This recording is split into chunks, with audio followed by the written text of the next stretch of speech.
Welcome to KeyedIn, our podcast that tackles everything related to educational technology and instructional design. If you're joining us, you're probably doing it through our website at interactive.keybridge.us. Thanks again. This is episode 5. Today we're talking about gamification. What does that mean to you, Dan? Okay, episode 5, James. We made it, right? Yeah. Sometime, maybe a second time around. We're going to talk about gamification elements and more importantly, video games that have inspired our development in the products that we develop for our clients, and some of those aspects that we have incorporated. With us, joining us today is Chelsea. Chelsea, why don't you go ahead and introduce yourself and tell us a little bit about yourself? For sure. Well, I'm Chelsea. I'm an instructional systems designer here. Basically what that means is it's my job to make sure that our products are instructionally sound, that they're engaging for learners, that they're hitting all their objectives, the client's getting what they're wanting. And then the other part of my job is making sure that my writers have all the resources they need to succeed. You do a wonderful job at that. I don't think I've messed up once since I've been here. That's a lie. That is a lie. No, Chelsea does a great job of not only on the educational front, but also user experience. I think that's something that you really work hard on, is thinking about the user experience of our products. And I know when we were first developing things, a decade ago plus, a lot of the products that we were developing were more slide-based, not very engaging or immersive. And, some of those early discussions were trying to incorporate some of these video game influences in other media, including movies and TV and these other engaging properties into what we do. And along those lines, I know that one of my crusades was trying to have a more immersive experience, and looking at things like Dead Space, for example, which, that game came out over a decade ago. I don't remember. Did you ever play Dead Space, Chelsea? I didn't play that one. Okay. I actually haven't either, so could you explain this game? Yeah. So basically it's a survival horror game where you're on this derelict ship and you're trying to survive these terrible aliens that are trying to kill you. But what's cool about it is that I think they call it a diegetic GUI. So like all of the content, like your health, your stamina is all shown on your like spacesuit from a third person view. So you're not going into menus. There's not a lot of, icons and things around the screen. It really wants you to be immersive in this kind of terrifying derelict ship with poor lighting, and they use lighting a lot as well, oranges and reds for things that are scary and bad, and lighter blues for things that are going to be safe. So it's really cool. But one of the things that showed is that we don't need to have our screen covered with content, along with Firewatch was another early influence, which that was another really immersive offering, which you're not much around on the screen and really focused on the narrative storytelling of that game and how to portray their narration and how to interact with those objects.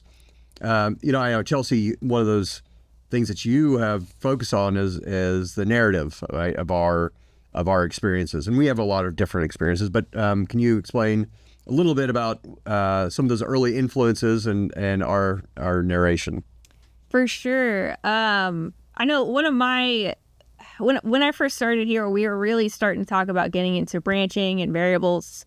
So one of my big influences there was Telltale games, which were really branchy. So, Wolf Among Us, The Walking Dead, there's a whole gamut of games that were built like this. And I really wanted to focus on consequences, making sure that every decision, or at least the important decisions, feel impactful and like, they matter.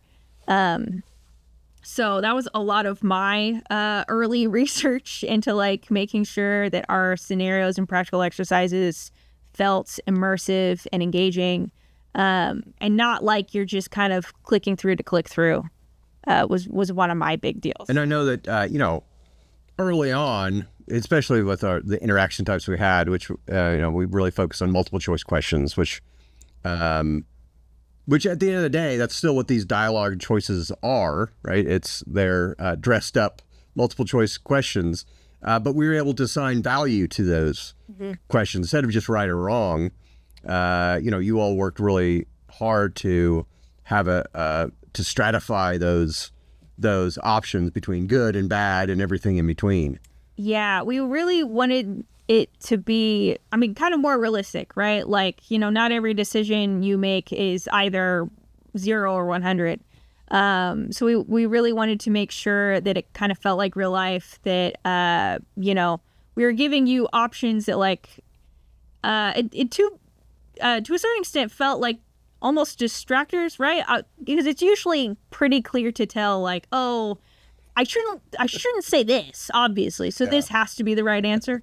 So when you add in a little bit more, like across the spectrum, there were questions where we had best, good, neutral, bad, and worst.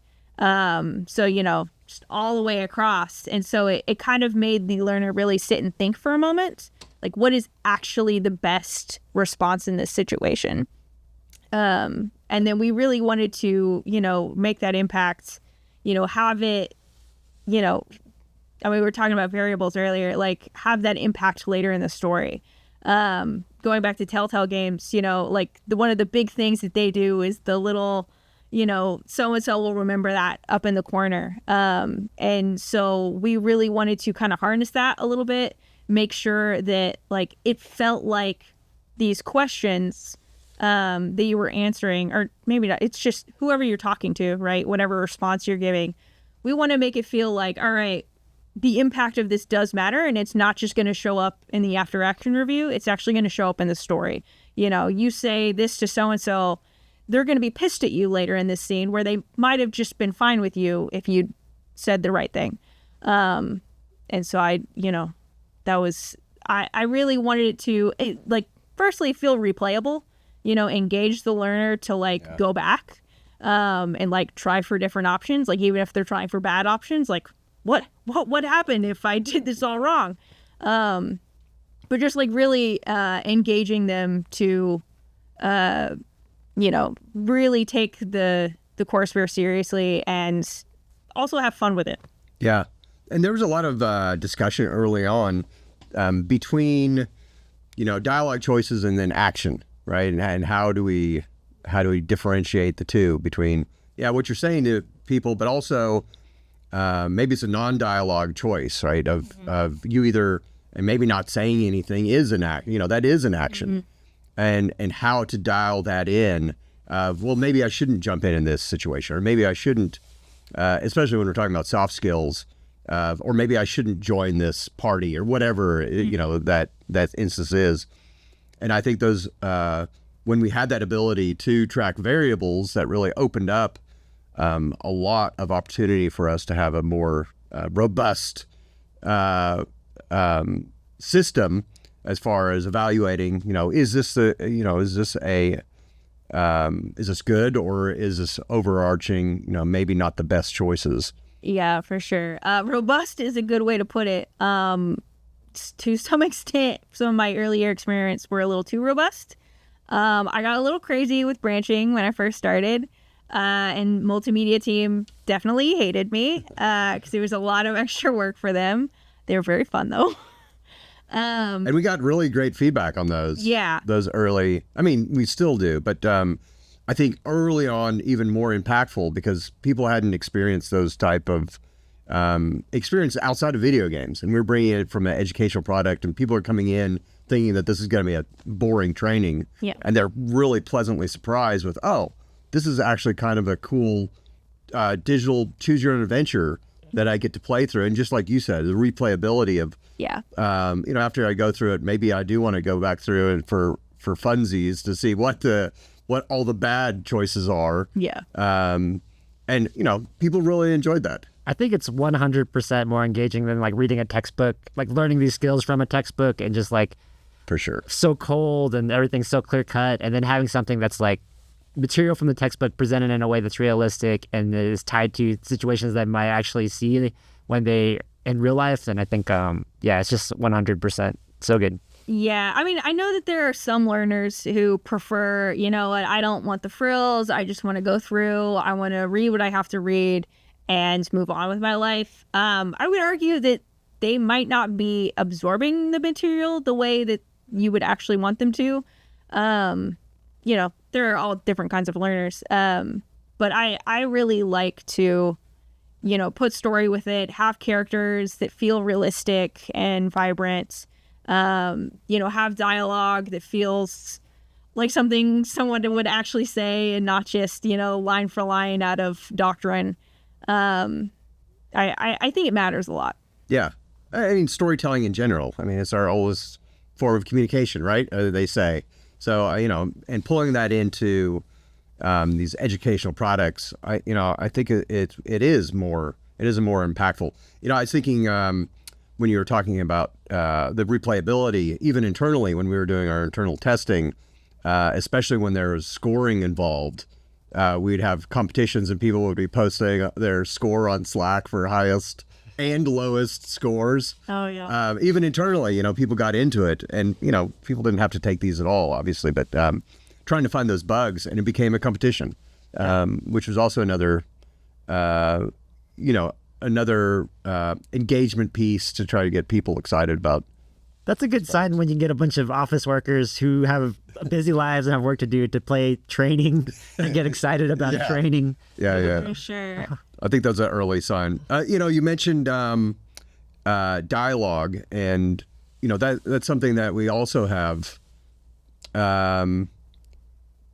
maybe struggled with is maybe too strong of a word, but getting that right, not only the tone and how to accurately depict different characters, but also showing it on screen. Like how do we portray that on screen, and due to like 508 compliance considerations. Can you talk a little bit about your journey of dialogue and some of those? Yeah, for sure. I mean, we across the different courses we've done, and we don't stick to just one way to do dialogue. We like to mix it up every once in a while.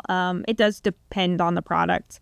But we've done the classic, avatar with the little box next to it, and then that's where the text goes. We've done the like text bubbles, like comic book style, which are really hard to program, but that's okay. They look good at the end of the day.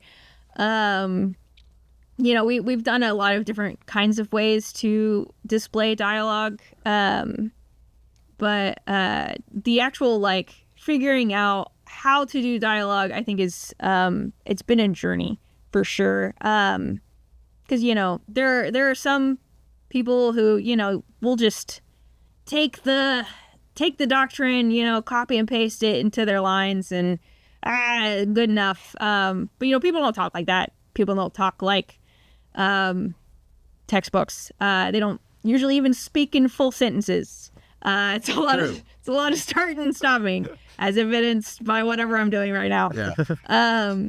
But making sure that the dialogue feels natural and realistic has been a bit of a journey. I know we've gone a little bit more cartoony in the past, which depending on the course could work, but sometimes it leans into that like, God, this is ridiculous. Why do I have to sit through this training kind of dialogue?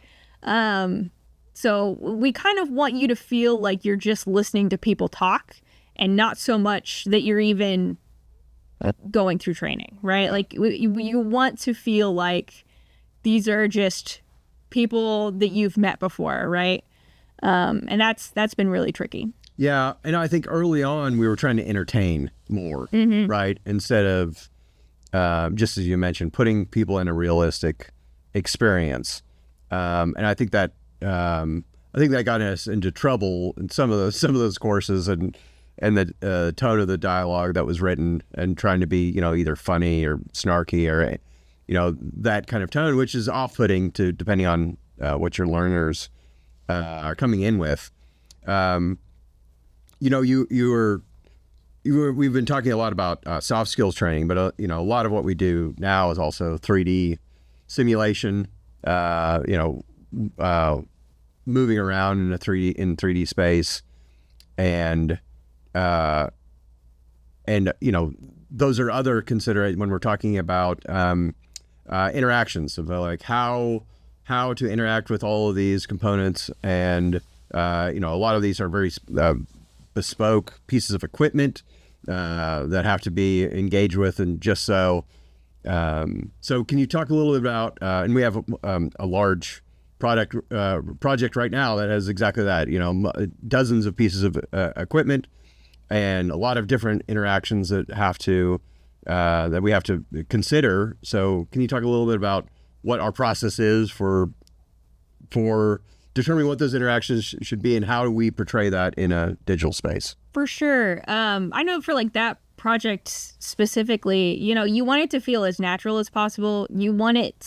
You kind of don't want it to feel like a game so much. A lot of those products really rely on realism. But obviously there's some things where it's like, all right, you're leaning a little too far into realism. There are some things where it's like, all right, mechanically, I have to grab this thing, take it over here, put it over there, and then I have to go back and grab another piece. Well, it's like, okay, but in real life I have two hands. I probably could have put that in a bag or something.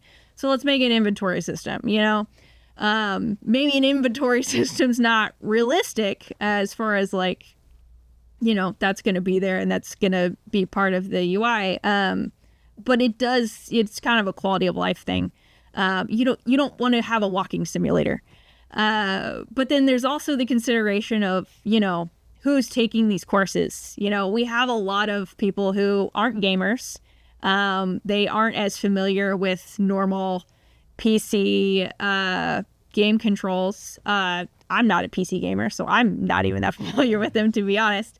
But so a lot of our considerations is making sure that we are limiting their interactions to like, mouse, WASD, WASD keys for movement, maybe shift, space, enter, things that they clearly know and can find and aren't going to be super distracting. Because, you don't want them to struggle. You don't want them to be like, I have to learn this whole new system just to do this thing that I have to do for my job. Yeah. That's a very good point. We have, as you mentioned, we have a lot of brainstorming about how to keep these products realistic, but also not a chore. It's one of my favorite things to do is go to a meeting and watch you guys argue about how arduous something should be in a virtual space. Yeah, how to use a tape measure. I think we talked about how to use a tape measure for like 3 days. Yeah. But that's, and then we really have to go back to the instructional goals, right? Like, what are we trying to teach here? Are we trying to teach how to use a tape measure?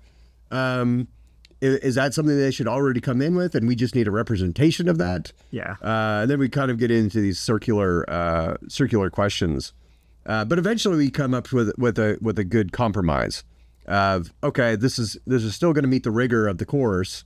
It is not confusing as far as you're talking about the controls, and like a lot of what we talk about is the onboarding funnel of how long it takes from the time that they boot up our product to the time that they're actually learning, right? And getting through that tutorial phase of how to use and interact with the controls, and trying to make that as short as possible. And Chelsea, you hit on that of how can we make this intuitive for not only the people who are going to be taking this, the end users, which are usually on the younger side, to also our, the clients who are reviewing it, who are normally on the older side.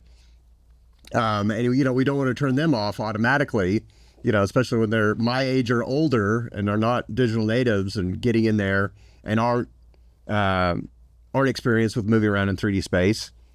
We have that problem a lot with VR, of just in general, of people not really having a realistic idea of what it's like to be in VR and not wanting to try it because they've only heard horror stories, right? Seasick.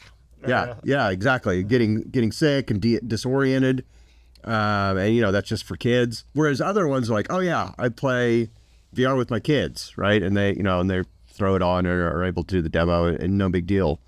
And I think you hit on this earlier as well, whether it was this recording or the other one, on knowing our audience, right? Of knowing who we're talking, who we're catering to, and doing that learner analysis early, so we know, what they're coming in with and what kind of experience they're expecting, and precursor knowledge as well. So with that being said, we have these new projects on the horizons, and we always want to bring in new exciting mechanics, etc. What are you playing, Chelsea, recently as far as video game front goes, and what's gotten you excited? I'm playing Hades 2 right now, which is really cool. So I actually did a training for I think everybody. I don't think it was just writers, on the first Hades, like their dialogue priority system. And it's really cool because it's not a game where you're choosing what you're saying. It's a game where the conversations that pop up between you and other characters completely depend on what you've done previously. So it's a roguelite. So you're every time you're starting over and going through the same kind of levels, right, every single time. And depending on what you've done, who you've beat, how you died, what you grabbed while you were, doing the actual game part, affects who's going to be there when you get back. So not even just who's going to be there, but like what they're saying to you. And the priority system is really cool because, obviously there are some things where it's like, all right, this dialogue from this character gets triggered by both how you died and, who you ran into. This is going to have a higher priority over that. So this is the dialogue that's going to show up. And then you might get the next one later. Cool. So it's really neat. And I would like to consider like something like that. Obviously that completely depends on the course that we're doing. But I think that's really cool. And it still flows with that same theme of consequences, right? Yes. All of your actions have consequences. And how do we show that in a clever way? And how do we, not only how do we program that, as Hades 2 seems like a fairly unique system. Oh, it's intense. Yeah. That whole thing's really crazy. Yeah. But also, how do we write towards that system in a meaningful way so it does feel like those interactions are meaningful, right? And things matter. And it doesn't feel like an unrealized world, but it's something that, as we've hit on before, that could be that person, when there's new job that they're taking on, or this new position or this new task that they're having to take on.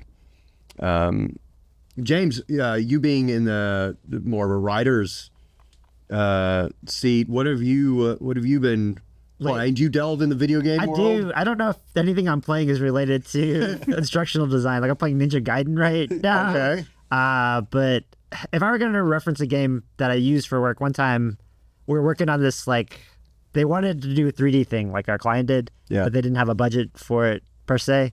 So we had to make it 2D. And the learner would have to look at this big piece of equipment and look at different parts of the piece of equipment, but we had to make it so it would feel 3D, but it was 2D. And I remember playing like Sega CD games, like old Sega CD games. Okay, yeah. And there was this game called Snatcher. I don't know if you know it. I'm not familiar with Snatcher. It's made by Hideo Kojima, who made Metal Gear. Okay, yeah. And it's like a ripoff of Blade Runner. So it's like this adventure game where you just like click investigate and you like zoom up and stuff. So like we made this whole thing where you just like investigate parts of this equipment and you can tell your supervisor if there's something wrong. And That's cool. Yeah. I think. Oh yeah, that's the PMCS course. Okay, yeah. I didn't realize that was from Snatcher. Yeah, I sent it to Josh. I sent him screenshots. Then he came back with this whole layout. That's that looked super amazing. Cool. Okay, yeah. Hey, man, that counts. That's super cool. It's interesting how much of that, how much of this has been solved in the past already, right? Of what we do, or not necessarily solved, but people have had good ideas on how to present this information, for, how old is Snatcher? So 30 years old. 90 something, 95 maybe? Oh, golly. Yeah. So, looking back and still finding these value in what people have already slaved over, not having to reinvent the wheel. Yes, right? And looking at ways that we could take some of these and incorporating. I think a lot of these really successful games are just doing that, right? They're iterating off of what other people's development is. And in a lot of cases, that's what we do, right? We iterate off of our previous development, and God forbid we go back to where we were in 2015. I remember. Go ahead. No, there's one client we had, and it was like this it was almost like Sim City, but it wasn't Sim City. But I remember it was like a grid built. And I was like, this is Sim City. Yeah. We're just stealing 90s games. Yeah, absolutely. That's where we were. I mean, if you look at our trends, we were in the 90s whenever we first started. We've just broken into like 2010s. Yeah, 3D now. We're like Resident Evil style games. That's right. I mean, one of my earliest courses, it was a course where you're basically just learning like high school level science. That's right. And the client really wanted something like some phone game he was playing. Yeah, some mobile app that he Some mobile app. And so like I was using like Carmen Sandiego as an inspiration, like just like those really old computer games, because he just wanted it to feel more like a game. But that was cool though, because that was a Carmen Sandiego, because you wrote that like a detective, right? You were an investigative team, if I remember, right? And you were investigating this contamination or something, and yes, and having to like piece together. It was actually pretty cool. It was pretty fun. Yeah. Considering how much back and forth we had, I think the end product was really cool. Yeah. Absolutely. I bet those students got a kick out of it, especially if they played Carmen Sandiego before and they just got to the schoolhouse and they're like, this is Carmen Sandiego. I mean, I think in general, having something that, again, is not a slide base, put you to sleep course, like most of our stuff, whether they hit 100% or not, they were not that, right? And they were way more engaging. They had so much more thought and intention, at least from my perspective, in how to be engaging, how to have a realistic experience. At the end of the day, that's all we can ask. So, cool. Well, thank you so much for joining, Chelsea. We'll wrap up here. James, we'll kick it over to you. Thank you guys for joining us again. This is episode 5 of KeyedIn. Again, visit us at interactive.keybridge.us, and we'll see you again next time. Thank you, guys.